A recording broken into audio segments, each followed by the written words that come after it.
दोस्तों, इस वक्त आलम इस्लाम के लिए बहुत खुशी की खबर है।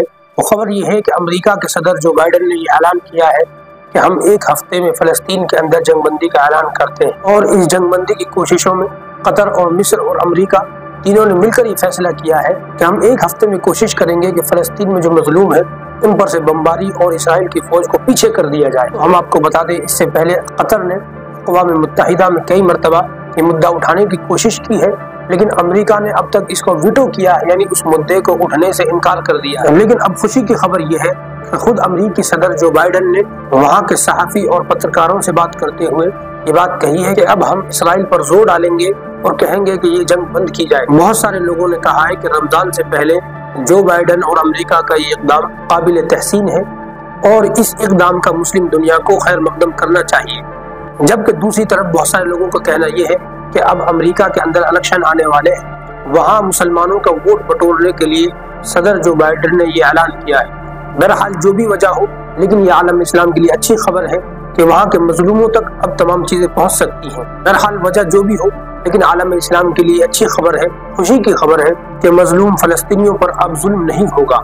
गजा जो कि एक खुद छोटी पट्टी है, उसके एक कोने में कई लाख मुसलमान सिमटे हुए हैं, वहाँ बीमारी है, भुखमरी है और दूसरी लाइलाज बीमारियां हैं। तो अमेरिका के इस कदम से ये इक़दाम शुरू हो जाएंगे।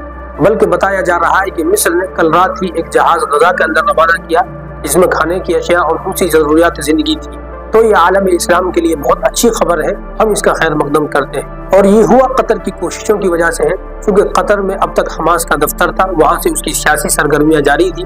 अमेरिका या इसराइल या उसके सियासी रहनुमा जो हमास से बात कर रहे थे, वो इसीलिए मुमकिन हो पाया था कि हमास का एक दफ्तर कतर में है, जहां से सियासी सरगर्मियां जारी हैं। और अमेरिका ने हमास के सामने ये शर्त रखी है कि इसराइल के 40 यरगमाल कैदियों को छोड़ा जाए, उसके बदले में इसराइल फलस्तीन के 400 कैदियों को रिहा करेगा। जबकि हमास ने यह शर्त लगाई है कि गजा के लोगों के लिए खाने की चीजें और दवाइयाँ और दूसरी अशिया फराहम की जाए। अमेरिका ने यह शर्त मंजूर कर ली है। और इसकी वाज़ेह दलील जो मैंने आपको बताई कि मिस्र ने कल रात ही गजा के अंदर अपना जहाज रवाना किया है, जिसमें तमाम चीजें मौजूद थी। तो ये आलम इस्लाम के लिए राहत की सांस है कि उन मजलूम फलस्तीनियों पर जिन पर कई महीनों से बम बरसाए जा रहे थे, भूख और बीमारियों के अंदर उनको छोड़ दिया गया था, अब उनको राहत मिलेगी।